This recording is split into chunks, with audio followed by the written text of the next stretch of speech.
मिलला सजनवा तो खुश भइले मनवा ए हरी सिया जी के मिलला सजनवा तो खुश भइले सिया जी के मिलला सजनवा तो खुश भइले मनवा ए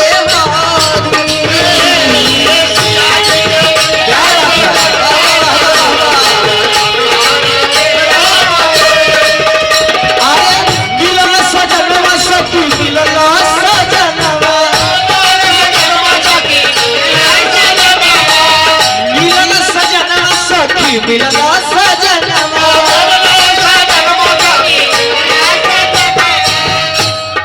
पतिया सुनी खुश भइले मनवा पतिया सुनी खुश भइले मनवा तो खुश भइले मनवा ए रानी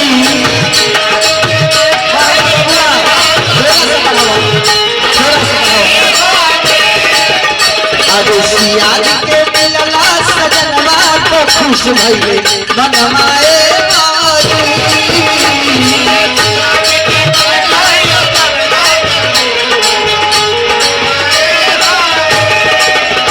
बोल दे रामचंद्र की तेरी बहन बैकिंग में आवाज नहीं है बहन जी कि आज हो गए 12 नहीं ना बजा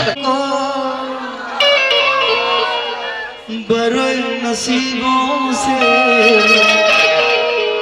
चुराया है मैंने किस्मत की लकीरों से तेरी मोहब्बत से सांसें मिली उससे पहले ऑक्सीजन बंद था तेरी मोहब्बत से सांसें मिली सदा रहना दिल में करीब हो मिले हो तुम हमको बड़े नसीबों से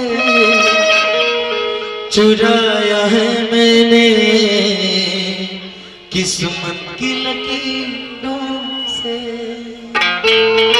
सामने आ गए आपको पता था कि मिलेंगे नहीं ना पता था वो बेहिजावा ना वो सामने आ गए फिर निगाहें निगाहों से टकरा गई अनु कि आँख ऐसी लड़ाई मेरी आँख से आँख ऐसी लड़ाई मेरी आँख से देख कर ये लड़ाई मचाया पहली नजर जो नजर से मिलाई मजा पहली नजर जो नजर से मिलाई ऐसे माइक में गोर लगे भैया तनी ऐसा ऐसे गोर लगे तनी माई से जाके कहनी कि माई हम लोग का दुख कहीं अपन हमर दुख तरौरा जानते बानी बड़ी सुंदर पूर्वी के भाव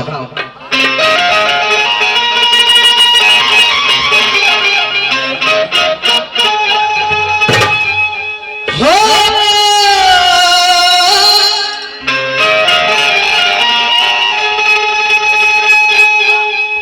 गिरिजा भवानी रउआ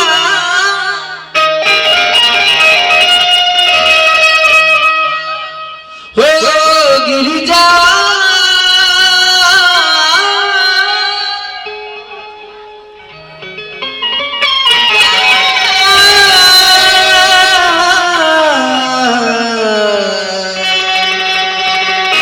गिरिजा रे मैया जिया तू रहा पाठा गिरिजा भवानी रे रउआ अरे कहू का कहानी रउआ सब जनते बानी हम कथी कहू माई रउआ तो जनते बानी कि हमर कौन दुख बा की गिरिजा भवानी रे रउआ अरे कहू का कहानी रौरा सब जनते बानी मानवा के दिलवा के मानवा के अरे मोर परेशानी सतेंद्र बाबू तेरी चलती में रहेगा जाओ मानवा के अरे मोर परेशानी अरे रौरा सब जनते बानी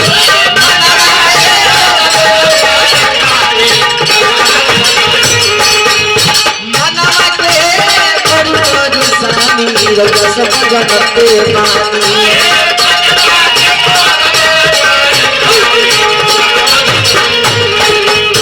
गिरिजा भवानी गिरिजा भवानी गिरिजा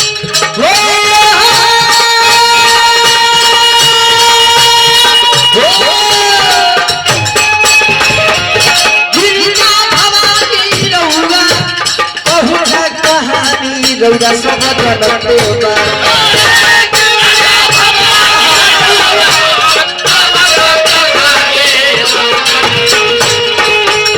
मनवा के दिलवा के मोर परेशानी रे रौरा सब जनते बाबा मनवा के मोर परेशानी रौरा सब जनते बानी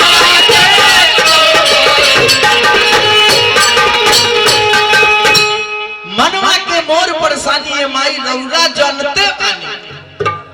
अच्छा अगर पवन सिंह जी के गाना आइल है रौरा सब सुनले हो कि लइका कहेला पवन सिंह कहले अपना माई से हो कि माई रे माई रे माई रे माई रे माई रे हमरा उहे लइकी चाहिए माई रे अनु लइका कौन फिल्म में ए जान बना कि हमरा उहे लइका चाहिए माई रे माई से आशीर्वाद मिलता कि जा बेटी तारा जो मन में बा वो तार विचार पूरा हो चलेंगे अपना महल की ओर चलेंगे।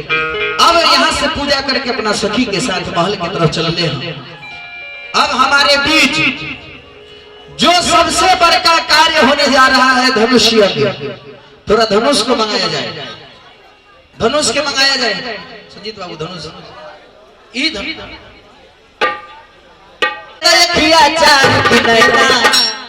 चार करे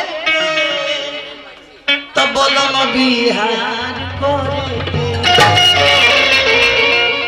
ए फुले सा कि अखिया चार करे तो बोलो बिहार करे यही भाव में एगो गाना हो लोकगीत कैसे भाव हो लड़की अपना पति देव से कहली है कि सरकार ए राजा जी ए हमर करेजा जी ए हमर लीवर के फेफड़ा जी आप बाहर से आ रहे हैं तो मेरे लिए वो सामान लेते आइए कैसे कि अवतार कोई के नौकरिया राजा जी अरे अवतार कोई के नौकरिया जाके की मिली हाथ बजरिया से जाके का किने के बाद ध्यान दे कि एगो कुसुमनो केसरिया राजा जी अब ब्लाउज एगो करिया राजा जी हम ज्यादा कुछ नहीं मांग रहे हैं कि कुसुमनो के एगो सरिया राजा जी अब ब्लाउज एगो करिया राजा जी लेके कहली हो कि अवतार कोई के नौकरिया जाके की मिली हाथ बजरिया कुसुमनो के सरिया राजा जी ब्लाउज एगो करिया राजा जी कुसुमनो के सरिया राजा जी ब्लाउज एगो करिया राजा जी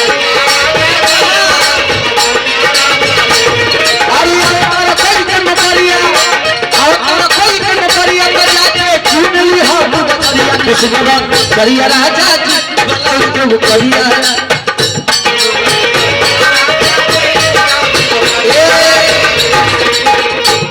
तू नाचे तारू ना तहर नाच ना इतार नचना है। भिखारी चाचा नाचत रहे तो उनकर देह ना नाचत रहे, उनकर खाली धोती। कैसे उनकर भिखारी चाचा के नाच कैसे है कि कुसुमरा मसरिया राजा जी पलव जुग करिया राजा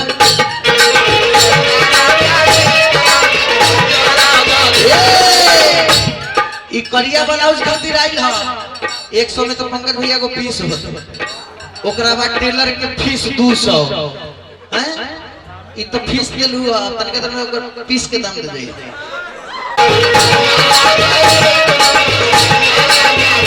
आए अवतार कई कंड करिया, अवतार कई कंड करिया बता के चूड़ी हर तू बजारिया ते सुना करिया राजा जी कलम जुग करिया राजा जी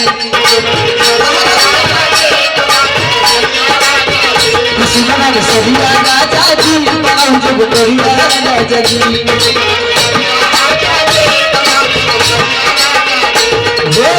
तेरा दिल भी जाना बेकरार हो जाए,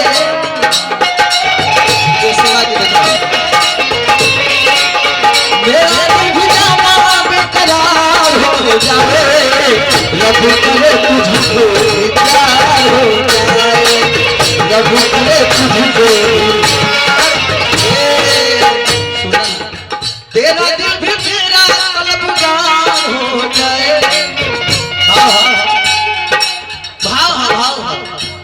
दिल पर ले लेवे, भाव दिल पर ले लेवे तो भाव घाव कर दे, दिल पर न लेवे के।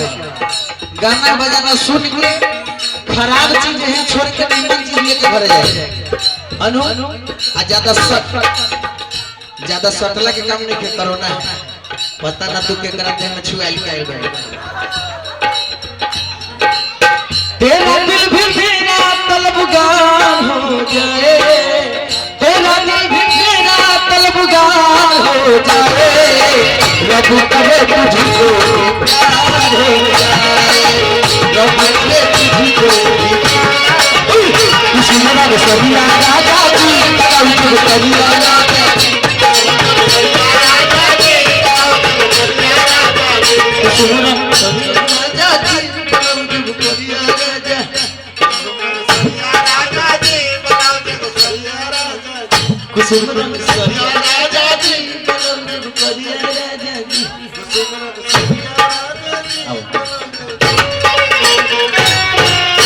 देखिए हो गाना पर सुनने के है, अब धनुष जग आपके सामने होगा। हम लोग तो कुछ पहले बगरिया में कहां तो राजा जनक दरबार आहे, राजा जनक दरबार आहे।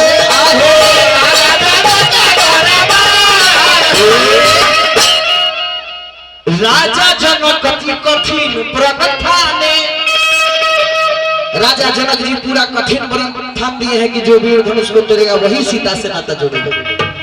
राजा जनक जी कठिन प्रगठाने तो कौन वीर तोरी है यारू के,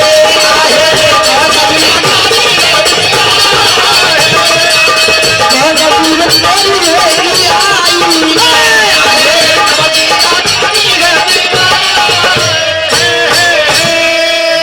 बड़का बड़का बात होए लगा कि कौन है हम माई का दूध पी रहे हैं जो ये धनुष तोड़ेगा। कोई हाथ उठाओ जो तो इस धनुष को तोड़ेगा। हाँ कोई माई का लाल, अरे तू दोबारा ब्याह करवा कर। हाँ कोई माई का लाल जो धनुष तोड़ेगा यहाँ पे। तू अंडा में से पहले निकल जाओ, बैठ बेटा बैठ जा। अभी अभी ब्याह की मम्मी थे, अभी ठीक से। हाय कोई माइक लगा लेना।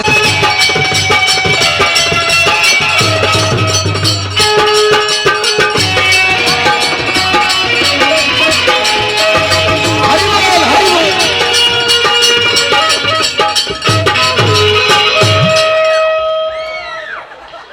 छछुंदरी के सर पे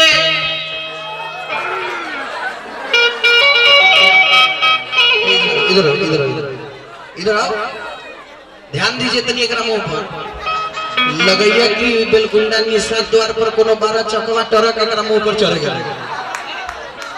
छछुंदरी के सर पे नभाए चमेली ए पगला छछुंदर के सर पे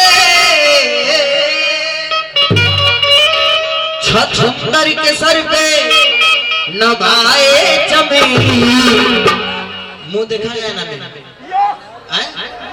ये सही इंग्लिश बोला पहले ये छछुंदर के सर पे नभाए चमेली इधर देखो कहा राजा राम कहा गंगोत्री कहा राजा राम कहा गंगोत्री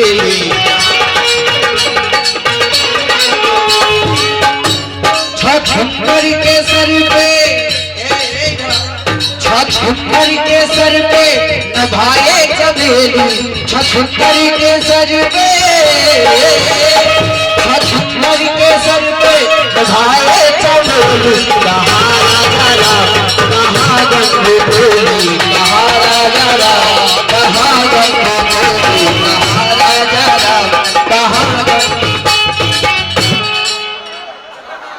राजा जनक के सिपाही हैं फेफड़े फाड़ देंगे यही जगह मारा वैसा लग हाँ मैंने हमरे तो नहीं हो पेट पर लग मारा जाता है हमारा प्रवासी नहीं यस अंग्रेजी पढ़ ले आई धनुष टूट जाएगा और न टूटल तो अरे अगर न टूटे तो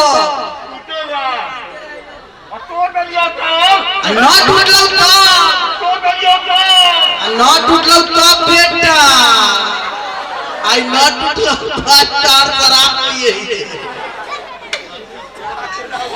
ई धनुष तोड़ेला दूध पी लिहला पंकज भैया की तरफ से तोरा दूध पिएला हमरा हॉर्लिक्स पिएला अपना मंडली की तरफ से भैया के शुभकामना धनुष तोड़ने तक तार तोड़ दे तोड़ बाबा साहब हाँ तोड़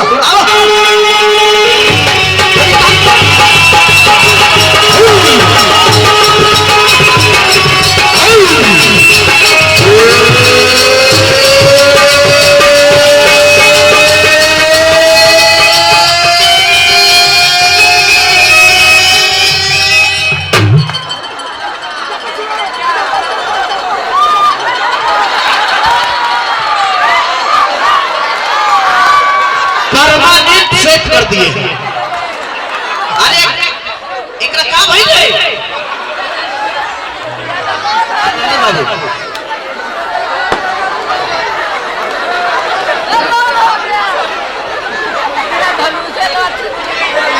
समोसा अरे इन्हें ठोकते हैं तो उन्हें से उठता है अरे अरे ये कौन बीमारी हो गई अरे बांस है भाई बांस बांस देखो पंकज भैया बांस हाँ दो आदमी ये बांस इसके पीछे से डाल दीजिए ऐसे ऐसे हाँ ऐसे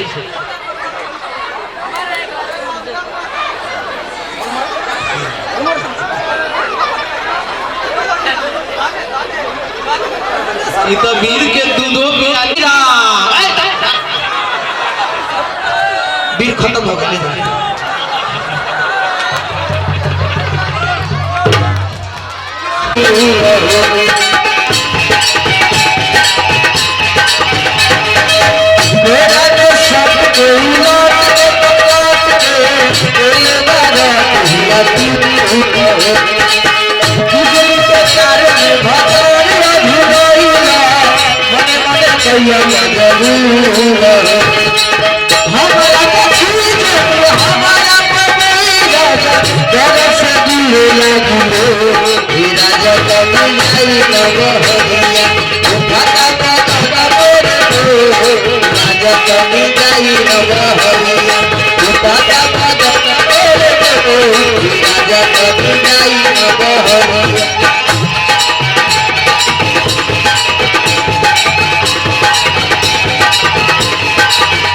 हाँ गलिया तेरे दिला कन गलिया पागल गरिया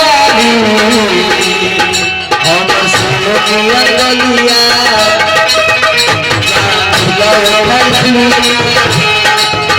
तेरा दिला कन गलिया पागल गरिया हम सोनिया गलिया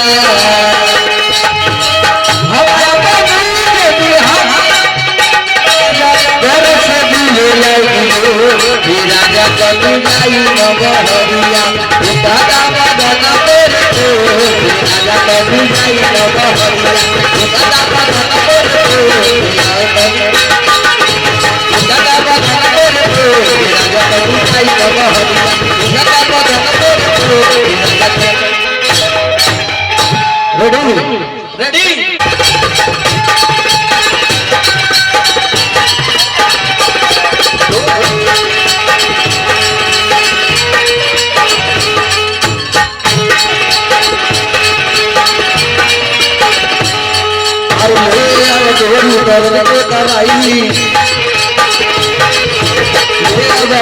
दवाई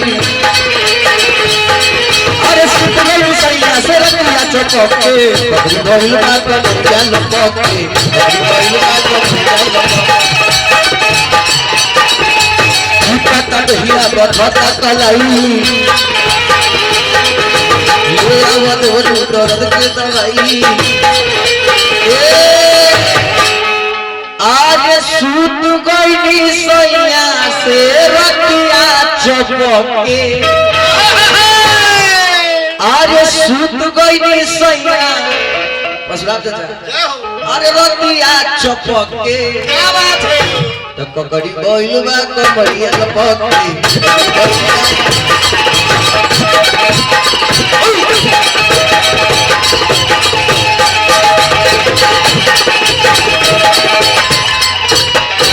ककड़ी गइल बा कमरिया लपके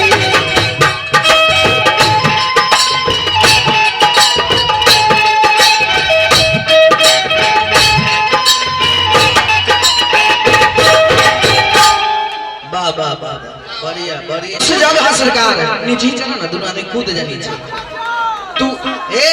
तू चिकटे कूदा हम तेरा पर पट्टे कूद जा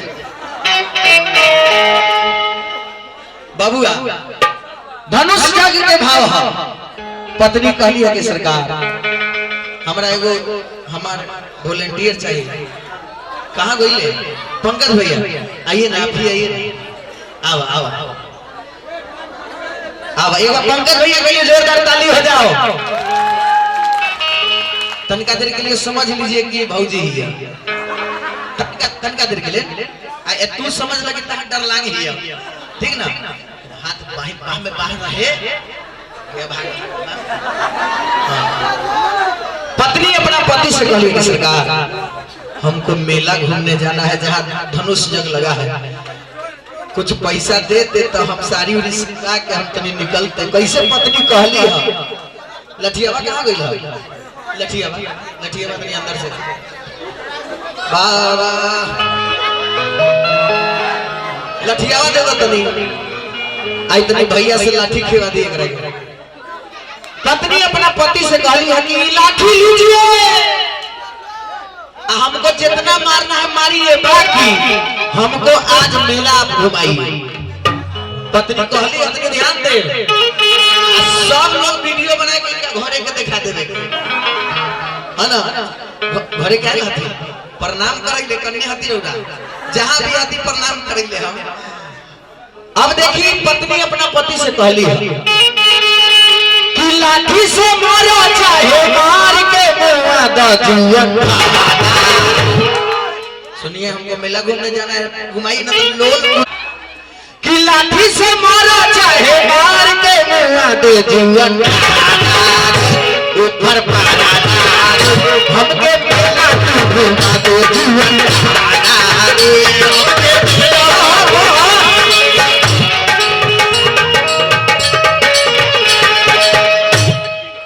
ये तो दूसरे करे लगे आगे वो सब बात आराम से प्राइवेटली होता है, कौन बात करती है?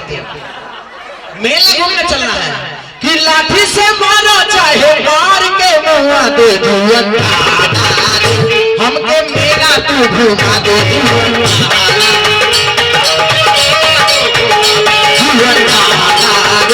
हमके मेला तू घुमा दे जुअन। पत्नी कहली है कि आपका हम कुछ जानते हैं, आपका कुछ हम जानते हैं। तो पंकज भैया कहते हैं कि लहंगा कहाँ का है? नैहर के। हाँ है भाई जी, लहंगा नैहर के, आई चोली आई नौलखा हार सब नैहर के। पंकज जी को मेला घुमाने के लिए डॉक्टर राजीव झा दिए हैं 101 रुपया। भगवान करो। डॉक्टर साहब कहाँ हैं? डॉक्टर साहब रउरा क्लिनिक के आगो पीछे छोट मोट बीमारी होइत रहे, जैसे टीबी दमा ई सब ना। टीबी दमा लम्हा बीमारी है की हो, छोट मोट माने सर्दी खांसी बुखार ऐसनो कोनो जाए कि हां राजीव बाबू देखो देखो ताले चल गए। अब वाला के 500 रुपया दो फीस है ना। भगवान कृपा बनौले रहे। होला बहुत पंचर वाला दुकान वाला होला कि अपना दुकान के आगे फेंक देला कांटी कि जब पंचर होई तब न बनी। तो डॉक्टर साहब तो रोज मनाते हैं कि पेशेंट आएगा तब न कमाई होगा। तो भगवान रोज खूब पैसा देवे, आप पैसा इन्ने बढ़ाई ई बढ़ल रहो। आई पत्नी कहती है कि सब नैहर के है। पंकज भैया पूछे कि नौलखा हार कहाँ के है? आई कान के, ई नाक के, ई मंगटी का, ई बिंदी, ई बाली आ दूगो छौड़ा। अगे कहाँ के हो? बाप रे बाप, ई तो नैहरे में ससुराल खोलने रहिए मइये। ए भैया तनी हिलाओ ना, एकर व्यवस्था हम देख दे। ए ने आता गे तू ने सतेंद्र बाबू तनी यही है आगे। तारा बहिन के तारा तू हमर कुछ नहीं खिला। तारा तारा तारा तारा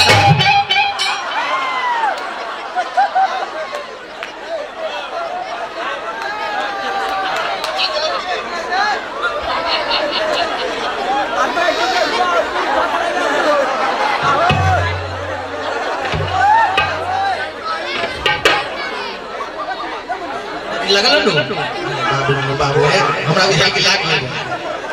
अब लइकवा दिहन 3-4 अक्टूबर कुछ नहीं की जाने तने बढ़ जात मास्टर। तो लइके कहली कि हम आपका कुछ नहीं जानते हैं, मेला घुमाइए नहीं फेफड़ा आपका खींच लेंगे हम। अरे तो सब तकिया ई पलंग खटिया सब नहीं हरे के। हमार बाबूजी जे स्कॉर्पियो के डिक्की में सोना भर के देलथु न से दो अभी। हां जे सोना हमर लेला हम बाबू से दो। लइका कहली हो कि तो सात तकिया पलंग खटिया नहीं हारे के। त आज रे राजा सुख न जननी तहरा घर के। आज रे राजा सुख न जननी तहरा घर के। आज रे राजा सुख न जननी तहरा। अरे ताली हो जा, ताली हो जा। ओ राजा सुख न जननी तहरा घर के। पैसा खटिया पलंग खटिया नहीं हारे के। पैसा खटिया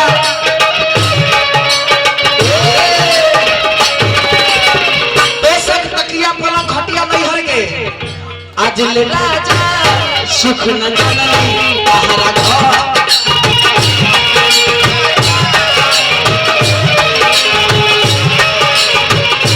आज ले राजा सुख न जननी तहरा घर के। आज ले राजा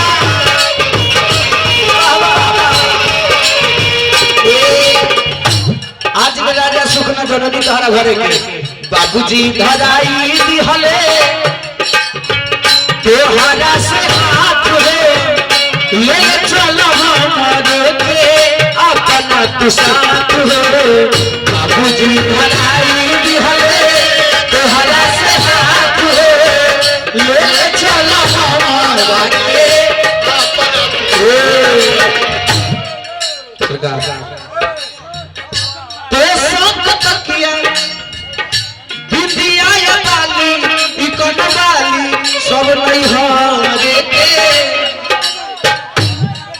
कितना परसेंट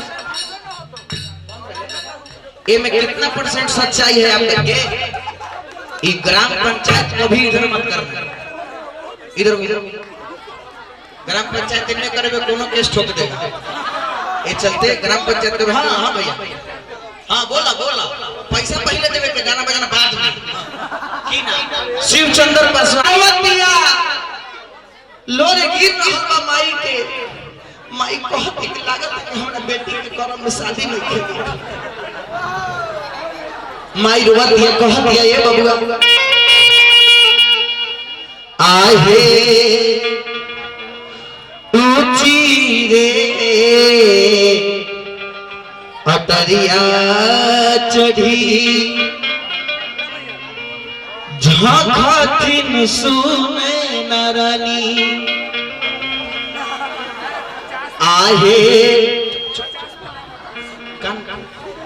ऊंची रे अतरिया चढ़ी झांखथिन सुने नारानी अरे केहन भेला सिया जी के भाग हे आहे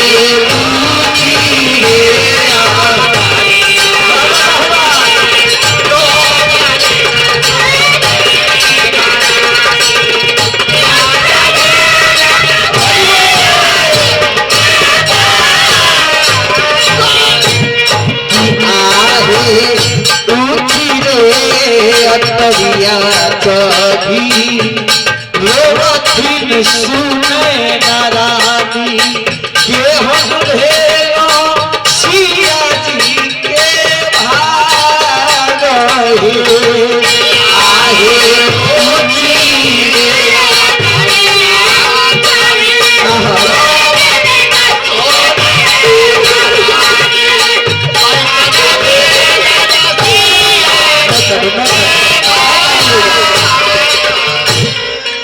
आहे हमारो सिया जुगे बड़ा नहीं मिललो हमारो सिया जुगे बड़ा नहीं मिललो केहू नहीं तोरा बिना कहे आहे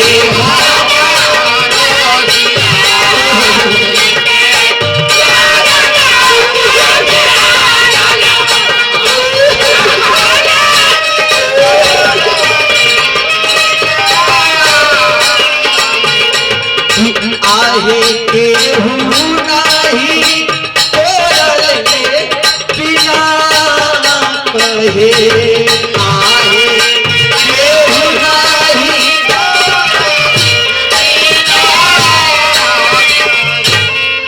माई रो रहल बिया कि हमर बेटी के करम में शादी नहीं लिखल।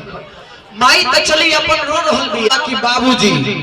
एक बार राजा जी जनक जी खड़े हो जाते हैं और कहते हैं कि राजा लोग तो जहुआ से निज निज गृह जाओ लिखा न विधि वैदेही विवाह। सब लोग आइल बड़ा ना आई बड़ा सब लोग चलो उठो उठो हटा अपना घर जा नहीं अपने घर जा अपना सब लोग अपना अपना घर जाइए। तो जहुआ से निज निज बड़का वीर बना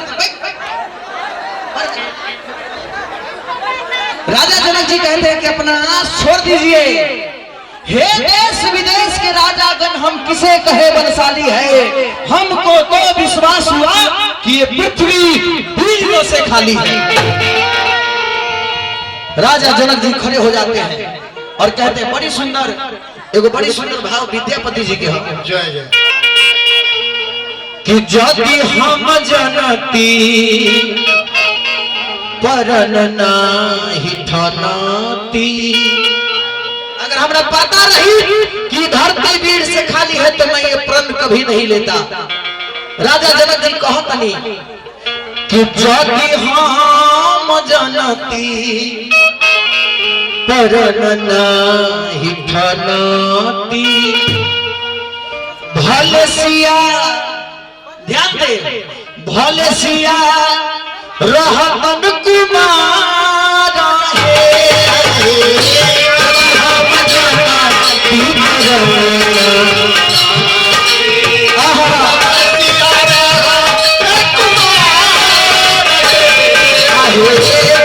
हम जनती करन नहीं छनती यदि हम जनती करन नहीं छनती भले सिया रहमन कुमार हे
जोग पर नहीं मिलले हमरो सिया जोग पर नहीं मिलले केहू नहीं तेरा ले पिता कहे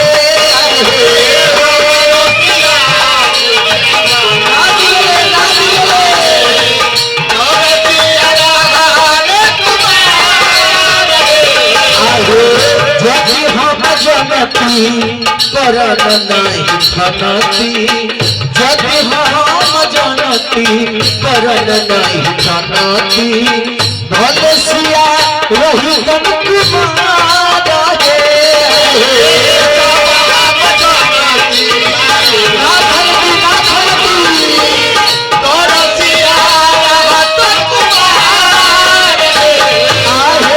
भले सिया रहमन कुमार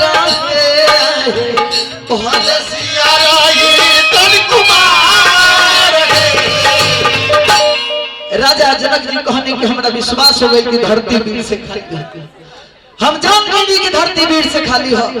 हे देश विदेश के राजा हम किसे कहे बलशाली है किसे कहे बलशाली है। अरे हमको तो विश्वास हुआ कि ये धरती वीरों से खाली है।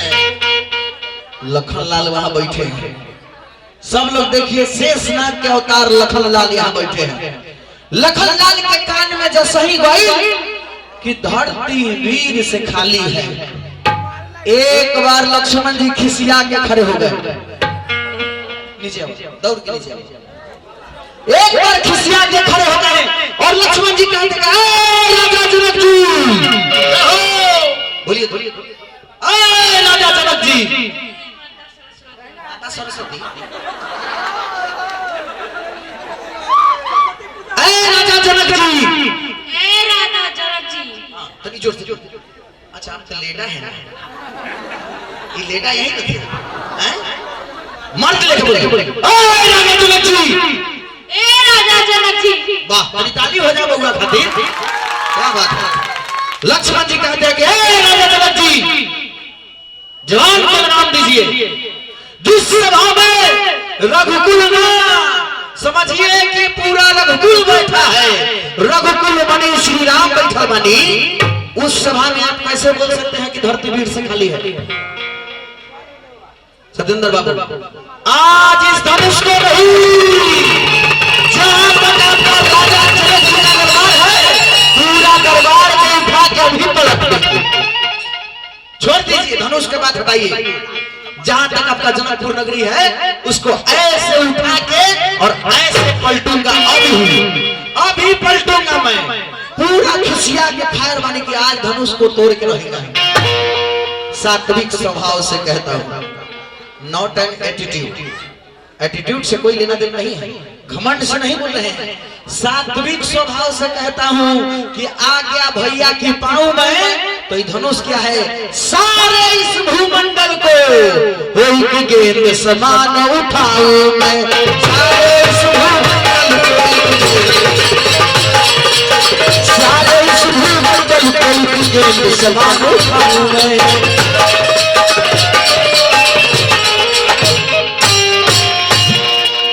लक्ष्मण जी पूरा टाइट है। कैसे बोल दे कि धरती भीड़ से खाली है?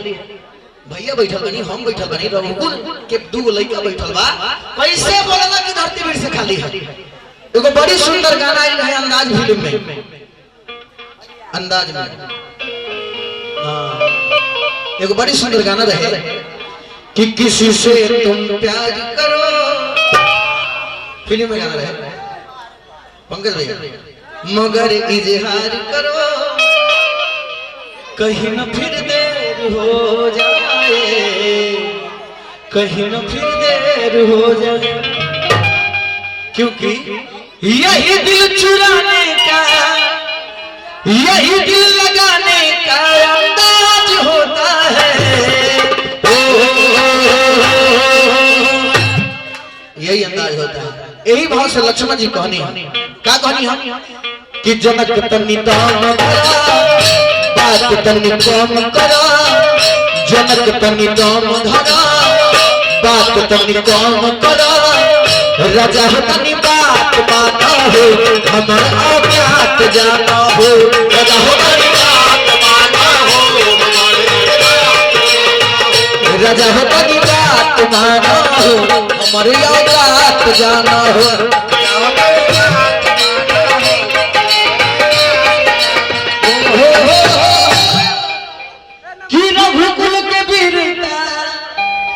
राजा जनक जी कि रघुकुल के वीरता न ज्ञात करो हो,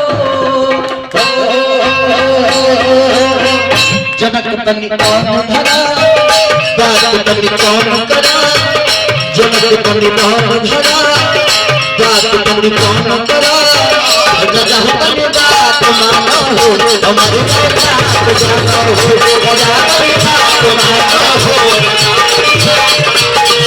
राजा बात मानो हो हमारी बात जानो हो।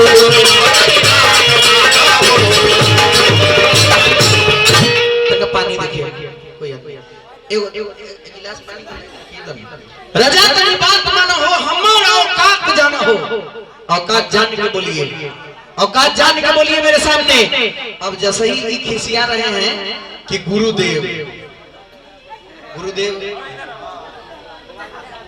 जैसे ही खिसियाई बड़े कि विश्वामित्र जी एक बार दौड़ते हैं, कहते हैं कि बबुआ इधर आओ। जौन सभा में बड़ भाई आ गुरु जी होके वो सभा में जाते ना बोले के चाहे, समझ गए? देखे में लइका लीले के गुलर बोलन लबर लबर, गुरु जी समझाते हैं कि अभी बड़का भैया है ना और इस सभा में मैं भी हूँ, तो आप ज्यादा मत बोलिए, मैं हूँ ना, समय देख के सब किया जाएगा, ठीक है? कि जे देखे में लइका लीले के गुलर बोलन लबर लबर हो, आ जौना सभा में भैया बानी कल तनिका सबर हो।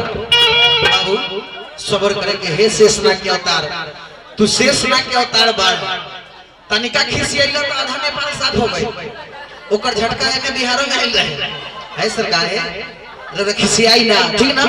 आप बचिए, मैं हूं ना, मैं समय देख के सब चीज न करवाऊंगा। आप जाइए बोल दे लखन लाल की जय।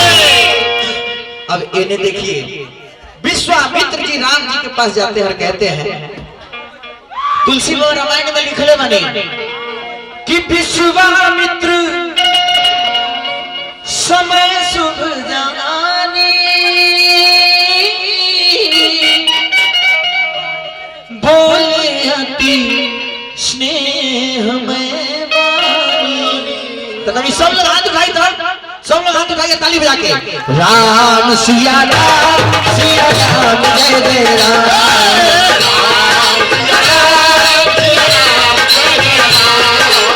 राम सिया राम जय जय राम,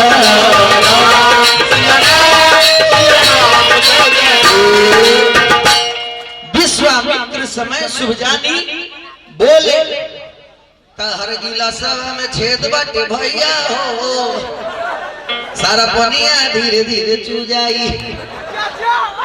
नहीं भैया गिलास